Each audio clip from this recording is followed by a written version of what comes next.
বিসমিল্লাহির রহমানির রহিম। আলহামদুলিল্লাহি রাব্বিল আলামিন ওয়া সালামুন আলাল মুরসালিন। সুপ্রিয় দর্শক মণ্ডলী, গণ অভ্যুত্থান কেন হয় এই বিষয়ে আজকের আলোচনা। ২৪শে জুলাই গণ অভ্যুত্থান হয়েছিল এই উপমা থেকেই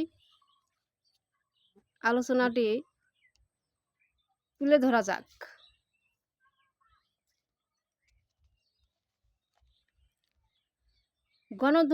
গণধোলাইয়ের প্রধান কারণ হইল সূরা যুকরুফ ৩২ নম্বর আয়াতে আল্লাহ বলেন,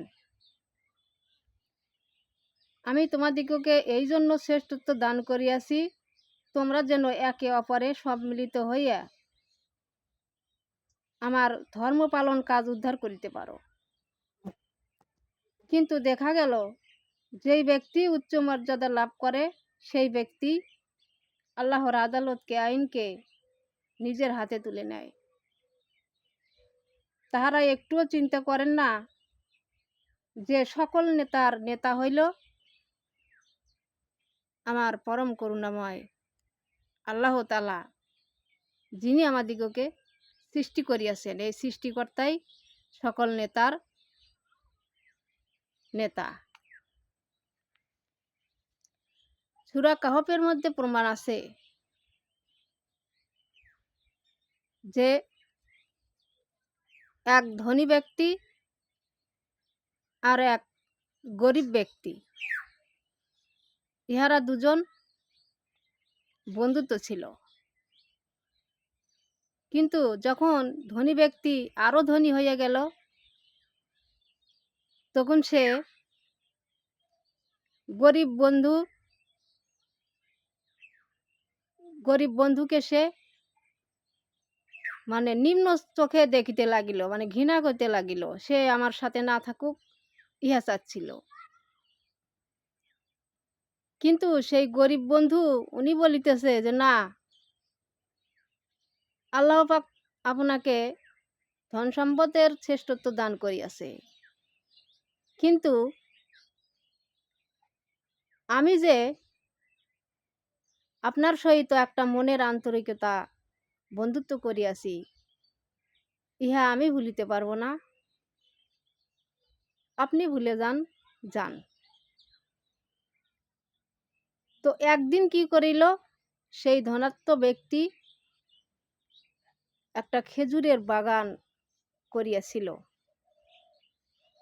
সেই খেজুরের বাগানে এমন একটি ফলের বাগান করিয়াছিল, সেই ফলের বাগানের চারপাশে খেজুর গাছের বৃক্ষ লাগিয়েছিল,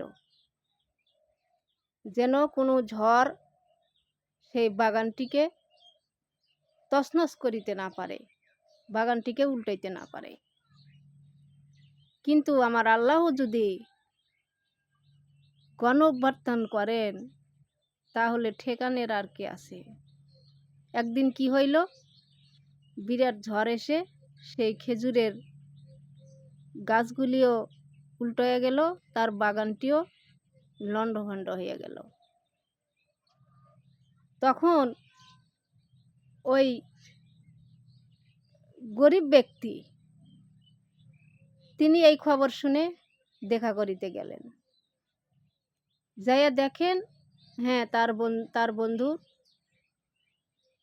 অনেক ধন সম্পদ থাকার পরও তার মনে একটুও শান্তি নাই, অনুতাপের সৃষ্টি হয়ে গেছে।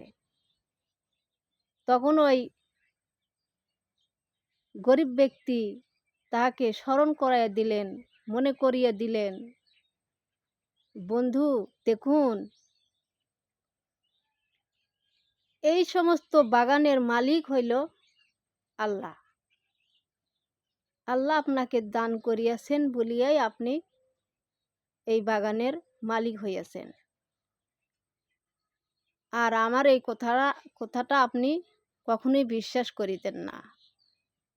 আজকে বাস্তবে ইহা পরীক্ষা করুন। তখন ওই ধনাঢ্য ব্যক্তির মনের ভুল ভাঙ্গিয়া গেল। সে তখন বুঝিতে পারিল যে আমি কোনো নেতা নয়, আমার আল্লাহ যাহাকে নেতৃত্ব দান করেন সেই হইল আসল নেতা। গণতান্ত্রিক নেতা নেত্রীকে জনগণ যেমন ধুলাই করে দেওয়ার ক্ষমতা রাখেন, তেমনি একজন নেতা নেত্রীও জনগণকে ধুলাই করিতে পারেন। ইহাতে উপকৃত ও ক্ষতিগ্রস্ত দুটি পক্ষই থাকে।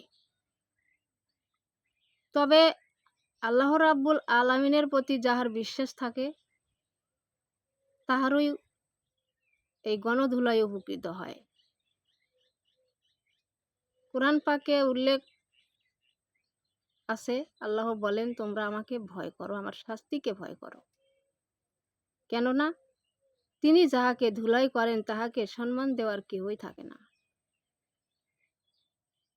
মূল কথায় আসি, ধুলাই কেন হয়? ইহা এক ধরনের কিয়ামত।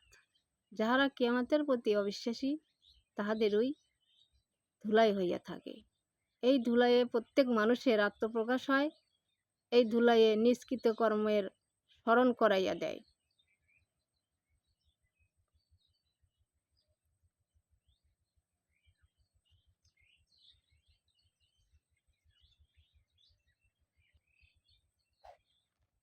সূরা আম্বিয়ার ৪৭ আয়াতে উল্লেখ আছে, কাফির লোকদের দোজখের দ্বার খুলিয়ে দেওয়া হবে,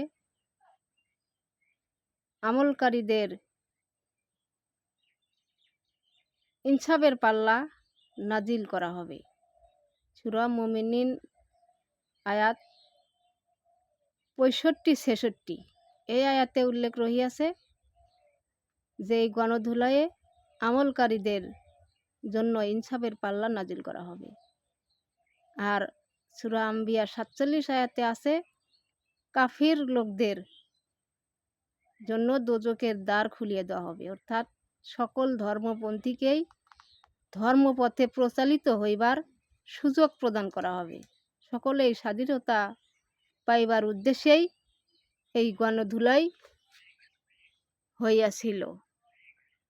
তাই আমার আল্লাহ তাআলা সকল ব্যক্তিরই মনের আশাকাঙ্ক্ষা